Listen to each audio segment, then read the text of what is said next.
सर्वेभ्यो नमो नमः। प्रिय विद्यार्थियों, आज हम लोग चर्चा करने जा रहे हैं अष्टमी कक्षा के एकादश पाठ सावित्री बाई फुले के संपूर्ण अभ्यास की। तो आइए देखते हैं संपूर्ण अभ्यास। एक पदेन उत्तरत, पहला क्वेश्चन है एक पदेन उत्तरत, अर्थात एक पद में उत्तर दीजिए, ओनली वन वर्ड का प्रश्न। कीदृशीनां कुरीतीनां सावित्री विरोधम अकरोत्। कीदृशीनां कुरीतीनां, कैसे कुरीतियों का, जो कुरीति बुरे रीति अर्थात जो गलत रिवाज था, ऐसे रिवाजों का उन्होंने विरोध किया। तो सामाजिक कुरीतीनां, जो सामाजिक कुरीतियां थी, बुराइयां थी, सोशल बुराइयां जो थी, उसी का उन्होंने विरोध किया। सामाजिक कुरीतीनां, कीदृशानां षष्ठी बहुवचन है तो सामाजिक कुरीतीनां। के कूपा जलोद्धरणम अवारयन, के कौन कूपात कुएं से जलोद्धरणम पानी निकालने के लिए अवारयन मना किए। कौन मना किए? उच्च वर्गीयाः, जो ऊंचे वर्ग के जो लोग थे उन्होंने उस निम्न जाति के महिलाओं को पानी लेने से मना किया। उच्च वर्गीयाः, के पूछ रहा है बहुवचन में, उच्च वर्गीया बहुवचन। ग प्रश्न। का स्वदृढ़ निश्चयात न विचलति। का कौन स्वदृढ़ निश्चयात, अपने दृढ़ निश्चय से, अपने पक्के संकल्प से, निश्चय से न विचलति, विचलित नहीं होती है। कौन नहीं होती है? सावित्री बाई फुले। सावित्री बाई फुले अपने दृढ़ निश्चय से, अपने पक्के इरादे से कभी विचलित नहीं होती है। घ प्रश्न। विधवानां शिरोमुंडनस्य निराकरणाय सा के ही मिलिता। विधवानां, विधवाओं के, जिनके पति मर जाते हैं उनको विधवा बोलते हैं। तो विधवानां शिरोमुंडनस्य, सिर मुंडवाने अर्थात मुंडन करने की, उनके बाल काटने के, निराकरणाय बाल काटने को मना करने के लिए, उनका निराकरण करने के लिए या दूर करने के लिए, सा वह के ही मिली था, किनसे मिली। वह कौन? सावित्री बाई फुले किनसे मिली? तो बोला के ही, तृतीया बहुवचन में पूछ रहे हैं, नापीते ही, नाइयों से मिली। सावित्री बाई फुले खुद जो ना वो नाइयों से मिली कि विधवाओं के शिरोमुंडन मत करो बोल करके, अर्थात उनका बाल मत काटो। सा कासाम कृते प्रदेशस्य प्रथमम विद्यालयम आरभत। सा उन्होंने कासाम कृते, किनके लिए? प्रदेशस्य, प्रदेश की पहली विद्यालय या प्रथम विद्यालय आरभत, आरंभ किया। तो उत्तर आ जाएगा कन्यानाम, लड़कियों के लिए। कन्यानाम कृते, लड़कियों के लिए। पूर्ण वाक्य ने उत्तर। द्वितीय प्रश्न। किम किम सहमाना सावित्री स्वदृढ़ निश्चयात न विचलति। किम किम सहमाना, क्या क्या सहन करने वाली या करती हुई सावित्री बाई फुले अपने दृढ़ निश्चय से विचलित नहीं होती है। क्या क्या सहन करती हुई सावित्री बाई फुले अपने दृढ़ निश्चय विचलित नहीं होती है। तो धूलिम प्रस्तर खंडांच, धूल और पत्थर के टुकड़ों को, क्योंकि कोई उसके ऊपर धूल फेंकता था, कोई पत्थर के टुकड़े फेंकते। तो धूलिम प्रस्तर खंडांच सहमाना सावित्री स्वदृढ़ निश्चयात न विचलति। धूल और पत्थर के टुकड़ों को सहन करती हुई सावित्री अपने दृढ़ निश्चय से विचलित नहीं होती है। ख प्रश्न। सावित्री बाई फुले महोदयायाः पित्रोः नाम किम आसीत्। सावित्री बाई फुले के महोदय के पित्रोः, पितृ मतलब यहाँ पे माता पिता दोनों, तो माता पिता का नाम क्या था। तो उत्तर आ जाएगा सावित्री बाई फुले महोदयायाः पितुः नाम। सावित्री बाई फुले महोदया के पिता का नाम खंडोजी, माता च और माँ लक्ष्मीबाई आसीत्, माँ लक्ष्मीबाई थी। पिता का नाम खंडोजी था और माँ का नाम लक्ष्मीबाई। विवाह अनंतरमपि सावित्र्याः मनसि अध्ययनाभिलाषा, अध्ययन अभिलाषा कथम उत्साहम प्राप्तवती। कैसे उत्साह को प्राप्त हो गया, अर्थात कैसे बढ़ गई। विवाह के बाद भी सावित्री के मन में स्थित अध्ययन की अभिलाषा कथम उत्साहम प्राप्तवती, कैसे और बढ़ गई। तो उत्तर आएगा विवाह अनंतरम अपि सावित्र्याः मनसि अध्ययनाभिलाषा उत्साहम प्राप्तवती, उत्साह को प्राप्त हो गई और ज्यादा बढ़ गई। यतः, क्योंकि ज्योतिबा फुले महोदयः स्त्री शिक्षायाः प्रबल समर्थक आसीत्। क्योंकि ज्योतिबा फुले, उनके जो पति का नाम ज्योतिबा फुले था, वो ज्योतिबा फुले महोदय स्त्री शिक्षा के बहुत बड़े प्रबल समर्थक थे, वो उनके फेवर में थे, इसीलिए उनके मन में स्थित से पढ़ने की अभिलाषा और ज्यादा बढ़ गई। वह प्रश्न। जलम पातुम निवार्यमाणः नार्यः सा कुत्र नीतवती किम च अकथयत। जलम पातुम, पानी पीने के लिए, निवार्यमाणः मना किए जाने वाले, मना किए जाती हुई नारियां, महिलाएं सा महिलाओं को, सा उन्होंने, कुत्र नीतवती उन्होंने कहाँ ले गया, मतलब वे कहाँ पर ले गए, और किम अकथय, किम च अकथय और क्या कहा। पानी पीने के लिए मना किए जाने वाली महिलाओं को, जिन महिलाओं को मना कर दिया गया उन महिलाओं को उन्होंने कहाँ ले लिया, मतलब वहाँ उन महिलाओं को सावित्रीबाई फुले ने कहाँ ले गए, सावित्रीबाई फुले, और उनको क्या कहा। तो उत्तर आ जाएगा पानी पीने के लिए निवारण किए जाने वाली महिलाओं को वह अपने घर ले गई और तड़ागम च दर्शयित, तालाब दिखा करके अकथयत कहा यथेष्टम जलम नयत, मन चाहे यथा इष्टम, जितनी चाहे उतना पानी ले लो। फिर से समझ लेंगे, पानी पीने के लिए मना किए जाती हुई महिलाओं को सा वह निज गृहम नीतवती अपने घर ले गई, तड़ागम च दर्शयित्वा, च तड़ागम और तालाब को दिखलाकर कहा कि अब मन चाहे पानी ले लीजिए, जितने इच्छा हो उतना पानी ले लीजिए। वह प्रश्न, कासाम संस्थानाम स्थापनायाम फुले दंपत्यो अवदानम महत्वपूर्णम। कासाम संस्थानाम, किन किन संस्थाओं की या किन संस्थाओं की स्थापना में फुले दंपत्ति, जो पति पत्नी थे फुले दंपत्ति, उन दोनों का अवदानम मतलब योगदान, कंट्रीब्यूशन महत्वपूर्ण है। तो उत्तर आ जाएगा महिला सेवा मंडल, शिशु हत्या प्रतिबंधक गृह इत्यादीनां संस्थानां स्थापनायां फुले दंपत्यो अवदानम महत्वपूर्णम। महिला सेवा मंडल और शिशु हत्या प्रतिबंधक गृह नाम के इन दो संस्थाओं की स्थापना में फुले दंपत्ति का योगदान बहुत ही महत्वपूर्ण है। च प्रश्न, सत्यशोधक मंडलस्य उद्देश्यम किम आसीत्। जो सत्यशोधक मंडल था, ग्रुप था, उस ग्रुप का उद्देश्य क्या था, सत्यशोधक मंडल का उद्देश्य क्या था, उनका एम क्या था। तो उत्तर आ जाएगा सत्यशोधक मंडलस्य उद्देश्यम, सत्यशोधक मंडल का उद्देश्य था कि आसित था यत कि उत्पीड़ितानाम समुदायानाम स्वाधिकारान् प्रति जागरणम इति। उत्पीड़ित समुदाय के लिए, जो परेशान किए गए समुदाय, ऐसे समुदाय के लोग जिनको परेशान किए जाते थे, उनको अपने अधिकार के प्रति जागरूक करना, जागरण करना, सचेत करना ही सत्यशोधक मंडल का उद्देश्य था। 6 प्रश्न, तस्याः द्वयोः काव्य संकलनयोः नामानि के। तस्याः उनकी, किनकी, सावित्रीबाई फुले की, द्वयोः दो, काव्य संकलन, दो काव्य संकलन, दो पुस्तकों के नाम कौन कौन से हैं। तो तस्याः द्वयोः काव्य संकलनयोः नामानि, उनके दो काव्य संकलन अर्थात दो काव्यों के नाम है काव्य फुले सुबोध रत्नाकर च, और सुबोध रत्नाकर। पहली काव्य उनके, पहला जो काव्य वो काव्य फुले है और दूसरा है सुबोध रत्नाकर। आइए देखते हैं तीसरा प्रश्न, रेखांकित पदानि अधिकृत्य प्रश्न निर्माणम कुरुत। जो रेखांकित पद अंडरलाइन वाले वर्ड है, इस वर्ड को आधार मानकर या बेस मानकर प्रश्न निर्माण करना है। और प्रश्न निर्माण के ऊपर 2 वीडियो बनाए हैं बच्चों, उन वीडियो को जरूर देखिए। मेरे प्लेलिस्ट में जाइए, जिसने भी मेरे चैनल को सब्सक्राइब नहीं किया सब्सक्राइब जरूर कीजिए, सारे के सारे वीडियो आपको उपलब्ध हो जाएंगे मेरे प्लेलिस्ट में। तो सावित्रीबाई कन्या भी सविनोदम, सावित्रीबाई फुले कन्याओं के साथ सविनोदम, मौज मस्ती के साथ, हंसी मजाक के साथ बात करती हुई अध्यापन में संलग्न होती है। कन्या भी, कन्या शब्द है, आकारांश स्त्रीलिंग है, तृतीया व्यक्ति बहुवचन है, बालिका की तरह रूप चला है। तो कन्या भी, तो किम का स्त्रीलिंग लेंगे हम लोग, का भी, का के कहा, काम के कहा, कया का भी हम का भी। तो सावित्रीबाई किन के साथ हंसी मजाक के साथ बात करती हुई पढ़ाई में या अध्यापन कार्य में संलग्न होती है। ख प्रश्न, सा महाराष्ट्रस्य प्रथमा महिला शिक्षिका आसीत्। वह महाराष्ट्र की पहली महिला शिक्षिका थी। महाराष्ट्र की, महाराष्ट्रस्य, कस्य षष्ठी व्यक्ति एक वचन है तो यहाँ पे जाएगा कस्य। वह किसकी सबसे पहले महिला शिक्षिका थी। ग प्रश्न, सा स्वपतिना सह कन्यानां कृते प्रदेशस्य प्रथमं विद्यालयम् आरभत। सा, उन्होंने स्वपतिना सह अपने पति के साथ कन्यानां कृते, कन्याओं के लिए प्रदेश का सबसे पहला महाविद्यालय आरंभ किया। कन्या के लिए पहला महाविद्यालय, कन्यानां कृते, षष्ठी व्यक्ति बहुवचन है, कन्या शब्द तो स्त्रीलिंग है, तो षष्ठी व्यक्ति स्त्रीलिंग में आ जाएंगे हम लोग किम शब्द के स्त्रीलिंग षष्ठी किम शब्द।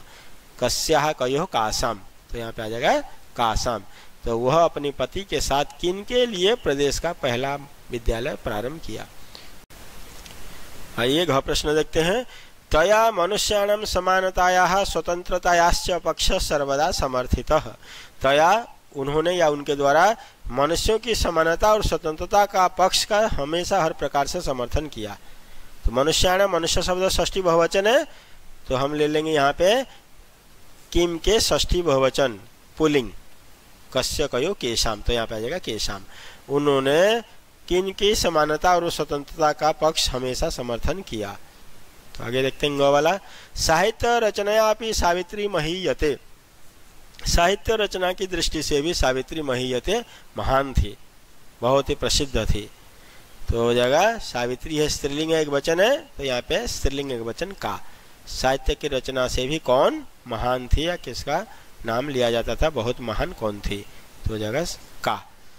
तो चौथा प्रश्न, यथा निर्देशम उत्तरतः, जैसा निर्देश दिया गया उसी के हिसाब से मैं उत्तर देना है, जैसा भी इंट्रोडक्शन दिया गया। इदम चित्रम पाठशालायाः वर्तते, यह चित्र पाठशाला का है।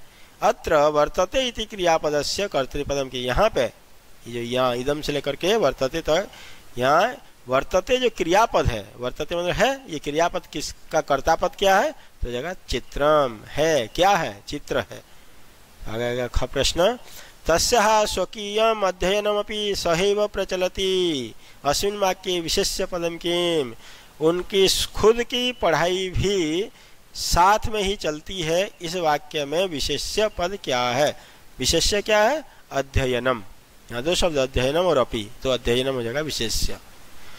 अपि यूयम इमां महिलां जानीथ, अस्मिन् वाक्ये यूयम इति पदम केभ्य प्रयुक्तम, यहाँ पे जो यूयम इमाम है, यूयम शब्द है, ये यूयम शब्द किसके लिए प्रयोग किया गया है, तो यहाँ पे छात्रों के लिए प्रयोग किया गया। क्या आप सभी जानते हैं, क्योंकि टीचर जब पढ़ाता रहता है क्लास में तभी वो पूछता है क्या आप सब इस महिला को जानते हैं, तो किससे पूछ रहे हैं, किनके लिए, छात्रों को, छात्रों से पूछ रहे हैं, इसीलिए यहाँ पे यूयम शब्द छात्रेभ्यः, छात्रों के लिए। सा ताः स्त्रियः निजगृहं नीतवती, वह उन महिलाओं को, उन स्त्रियों को अपने घर ले गई। अस्मिन् वाक्ये सा इति सर्वनाम पदम कस्य प्रयुक्तम, जो सा सर्वनाम पद है, ये जो सा है ये किसके लिए प्रयोग किया गया है, तो जिसके लिए प्रयोग किया जाता है चतुर्थी विभक्ति लगती है, तो महोदया शब्द यहाँ पे, महोदया का चतुर्थी हो जाएगा महोदया, यही सावित्री बाई फुले महोदया, ये सावित्री बाई फुले महोदय के लिए सा शब्द प्रयोग किया गया है। शीर्ण वस्त्रावृताः तथा कथिताः निम्न जातीयाः काश्चित् नार्यः जलम पातुं याचन्ते स्म, फटे पुराने कपड़े पहने हुए तथा कथित निम्न जाति की कुछ महिलाएं जल पीने के लिए मांग रही थी, पानी पीने के लिए मांग रही थी। अत्र नार्यः इति पदस्य विशेषण पदानि कति, यहाँ पे ये शीर्ण वस्त्रावृता से लेकर के स्म तक, यहाँ पे जो नार्य पद है इसका विशेषण पद कितने हैं, कानि च इति लिखा था, और कौन कौन से हैं वो दोनों लिखना है भी, उनको कितने हैं और कौन कौन से हैं, ये दो प्रश्न है यहाँ पे। तो आइए देखते हैं उत्तर। अत्र नार्य इति पदस्य चत्वारि विशेषण पदानि सन्ति, इसके में आए नार्य जो विशेष्य पद, इसके चार विशेषण पद है। पहला है शीर्ण वस्त्रावृता, दूसरा है तथा कथिताः, और तीसरा है निम्न जातीयः, और चौथा काश्चित् च। पांचवा प्रश्न, अधोलिखितानि पदानि आधृत्य वाक्यानि रचयत, ये जो पद दिए गए हैं इन पदों को लेकर के वाक्य रचना करेंगे। जैसे स्वकीयम, स्वकीयम मतलब होता है अपना, खुद का, तो अहम स्वकीयम कार्यम स्वयं करोमि, मैं अपना काम, स्वकीयम कार्यम खुद का काम खुद करता हूँ, अहम स्वकीयम कार्यम स्वयं करोमि, स्वकीयम आ गया, तो यहाँ पे मैं अपना काम खुद करता हूँ। सविनोदम, मस्ती के साथ, हंसी मजाक के साथ, सावित्री बाई सविनोदम अध्यापन संलग्ना भवती, सावित्री बाई मौज मस्ती के साथ पढ़ाने कार्य में या पढ़ाने के कार्य में संलग्न हो जाती है। सक्रिया, सावित्री बाई सामाजिक कार्य सक्रिय आसीत, बहुत सक्रिय थी, एक्टिव थी, लगी हुई थी, तो सावित्री बाई फुले सामाजिक कार्य में सक्रिय थी। प्रदेशस्य, प्रदेश का, सावित्री बाई महाराष्ट्र प्रदेशस्य प्रथमा महिला शिक्षिका आसीत, सावित्री बाई फुले महाराष्ट्र की पहली महिला शिक्षिका थी। आप कोई भी वाक्य बना सकते हैं, जैसे प्रदेशस्य, तो कोई भी प्रदेश का ले करके हम बोल सकते हैं कि नहीं ये आदमी हमारे प्रदेश का मुख्यमंत्री है, ऐसे कुछ कर सकते हैं। तो कोई भी वाक्य आपको अपनी मर्जी से बना सकते हैं। आइए ग वाला देखते हैं। मुखरम मतलब बहुत ज्यादा। स्वामी दयानंद सामाजिक कुरीति नाम मुखरम विरोधम करो, स्वामी दयानंद सरस्वती ने, दयानंद जी ने सामाजिक कुरीतियों का बहुत ज्यादा विरोध किया। सर्वथा हर प्रकार से, राम सर्वथा सत्यमेव वदति स्म, राम हर प्रकार से सत्य ही बोलते थे। छठा प्रश्न, प्रिय विद्यार्थियों, ये जो छठा प्रश्न है आपके बुक में, यहाँ पे इंट्रोडक्शन में दिया है अधोलिखितानाम पदानाम विलोम पदानी लिखो। आपके इंट्रोडक्शन में दिया है कि नीचे लिखे पदों को लेकर के वाक्य रचना कीजिए बोला है। भाई पांचवा प्रश्न में जब वाक्य रचना आ गया, छठे में वाक्य रचना कैसे आएगा? तो यहाँ पे विलोम पद के हिसाब से हम यहाँ पे लिखेंगे, ठीक है। तो जैसे ऊपरी, ऊपरी का विलोम हो जाएगा अधः, ऊपरी का हो जाएगा अधः। आदानम, आदानम मतलब देना, प्रदानम ये आदानम लेना, प्रदानम मतलब देना। परकीयम पराया, स्वकीयम अपना। विषमता, विषमता समता मतलब समानता। व्यक्तिगतम जो अपने लिए व्यक्तिगत, और सार्वजनिकम जो सबके लिए है। आरोह चढ़ना, अवरोह उतरना। तो ये छठा प्रश्न में वाक्य निर्माण नहीं करना है, यहाँ पे आपको विलोम पद लिखना है। चलिए सातवां प्रश्न, इसका आ वाला देख लेते हैं। अधोलिखित पदानाम समानार्थक पदानी पाठा चित्वा लिखत। ये जो शब्द दिए गए हैं इनके समानार्थक पद, ये अधोलिखितानाम पदानाम, नीचे जो शब्द दिए हुए हैं आगे, उसके समानार्थक पद यहाँ से ये पाठ में से लेकर के हमको चुनना है। जैसे शिक्षणे अध्यापन, पढ़ने में, अध्यापन करने, पढ़ाने में, अध्यापन करने में। पथि मार्ग में, मार्गे रास्ते में। हृदय, हृदय में, मनसी मन में या हृदय में। इच्छानुसारम, इच्छा के अनुसार, यथेष्टम। और योगदानम, अवदानम योगदान कंट्रीब्यूशन। और निरंतर में लगातार, अविरत में लगातार, निरंतर। आइए सातवां प्रश्न। अधोलिखितानाम पदानाम लिंगम विभक्ति ही वचनम च लिखत। ये जो पद दिए हुए हैं इन पदों के लिंग, विभक्ति और वचन लिखना, अर्थात पद परिचय। पद का परिचय देना ही पद परिचय कहलाता है। तो आइए देखते हैं क्या लिंग है, विभक्ति क्या, वचन क्या है। धूलिम, यहाँ पे मूल शब्द धूलिम, ये मूल पद है धूलिम। अब शब्द क्या मूल शब्द धूली है, तो स्त्रीलिंगम है, द्वितीय विभक्ति है, एक वचनम। स्त्रीलिंग है, द्वितीय विभक्ति एक वचन। नामनी नपुंसक लिंगम, सप्तमी विभक्ति एक वचनम। अपरह पुलिंगम, प्रथमा एक वचनम। और कन्या नाम में आ जाएगा, स्त्रीलिंग है कन्या शब्द, षष्ठी विभक्ति है, बहुवचन में बालिका की तरह चलेगा। सहभागिता स्त्रीलिंग है, बालिका की तरह चलेगा, प्रथमा विभक्ति एक वचनम। और नापीते ही में पुलिंगम है, तृतीय विभक्ति बहुवचन, बालक की तरह चलेगा। नापीतेन और नापिताभ्याम, नापीते ही बालक के समान चलेगा। आइए आ प्रश्न को देखते हैं। उदाहरण अनुसृत निर्देशानुसारम लकार परिवर्तनम कुरुत। यहाँ पे उदाहरण के अनुसार देख करके किस तरह से उदाहरण में लकार परिवर्तन किया है वैसे हम लोग करेंगे। जैसे सा शिक्षिका अस्ति, वह शिक्षिका है, अध्यापिका है, इसको बोला लंग लकार में बदलने के लिए। तो ये जो क्रियापद है अस्ति, इसी को हम बदल देंगे आसित। लंग लकार में होता है आसित, तो क्रियापद को हम जब बदल देंगे, जिस लकार में बदलने के लिए बोल रहे हैं वहाँ पे क्रियापद को ही हमें बदलना है। सा वैसे ही रहेगा, शिक्षिका भी वैसे ही रहेगा। अस्ति लट लकार का है, इसको लंग लकार में बदलना है आसित। क्यों आसित होगा? क्योंकि शिक्षिका प्रथम पुरुष एक वचन है। सा अध्यापन संलग्ना भवती, वह अध्यापन कार्य में संलग्न हो जाती है। लिट लकार है तो हो जाएगा लिट लकारः। तो यहाँ पे सा अध्यापन संलग्ना भविष्यति, भवती का हो जाएगा भविष्यति। सह त्रयोदश वर्ष कल्पः अस्ति, वह 13 साल की उम्र के हैं। लंग लकार में हो जाएगा अस्ति का आसित, वह 13 साल के उम्र के थे। महिला तड़ागा जलम नयंती, महिलाएं तालाब से पानी ले जा रही हैं। महिलाएं तालाब से पानी ले जा रही हैं। लोट लकार में बदलना है, तो नयति नयता नयंती, लट लकार प्रथम पुरुष बहुवचन है, लोट में करेंगे नयतु नयताम नयंतु, ये बदल जाएगा बस क्रियापद, बाकी एज इट इज रहेगा जो भी सेंटेंस में। महिला तड़ागा, महिलाएं तालाब से पानी ले जाएं। वयम प्रतिदिन पाठम पठाम, हम लोग प्रतिदिन पाठ पढ़ते हैं, इसको बोले विधिलिंग में बदलने के लिए। अर्थात क्या हो जाएगा, हमें प्रतिदिन पाठ पढ़ना चाहिए। आइए करते हैं इसको। तो वयम प्रतिदिनम पाठम पठेम, जो पठामह के जगह पर हो जाएगा पठेम। यूयम किम विद्यालयम गच्छथ, यूयम तुम सब क्या विद्यालय जाते हो, तो लिट लकार में बदलने के लिए बोल रहे हैं। तो यूयम मध्यम पुरुष बहुवचन है, इसलिए यूयम के अनुसार हो जाएगा गमिष्यथ, ये लिट लकार है, ये मध्यम पुरुष बहुवचन। तो क्या तुम सब क्या विद्यालय जाओगे, क्या तुम सब विद्यालय जाओगे। ते बालकाः विद्यालयाद् गृहं गच्छन्ति, ते बालकाः वे सभी के सभी बच्चे विद्यालय से घर जा रहे हैं। तो लंग लकार में बदलना है, गच्छन्ति को बदल देंगे लंग लकार में। बालकाः प्रथम पुरुष बहुवचन है, तो वे सब बालक विद्यालय से घर गए। अगच्छत, अगच्छताम, अगच्छन्। तो प्रिय विद्यार्थियों, इस प्रकार से हमारा ये एकादश पाठ का संपूर्ण अभ्यास संपन्न होता है। थैंक यू, धन्यवाद, नमो नमः।